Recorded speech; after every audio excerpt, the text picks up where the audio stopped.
there's a breaking update coming in of the State Investigation Agency or the SIA that carried out raids in different parts of Kashmir in connection with the ongoing registered case related to terror in Srinagar, in Ganderbal, in North Kashmir as well. So we're looking at right after when it comes to Operation Sindoor and a Pahalgam terror attack.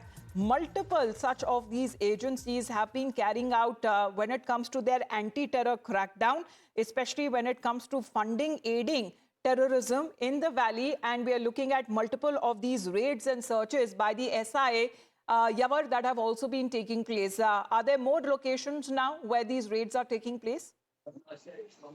Amitabh, there are the four locations that have been raided, in fact, by the SIA, that's the investigation agency of the JNK Police. Given the understanding the fact that Srinagar, Handwara, Ganderbal, and a few other places have been raided by the NIA. Now, this is an ongoing investigation with regard to an already registered FIR with the SIA.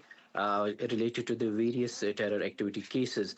So we have been witnessing that over a past of 6 days, this is the second SIA raid that's being witnessed across the Kashmir Valley.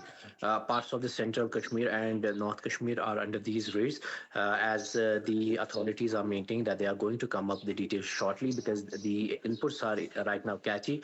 But yes, we have been given the understanding that since the morning, the SIA have carried out raids in these parts as a part and parcel of an ongoing investigation, and then already registered FIR with the SIA police station Kashmir. Back to you.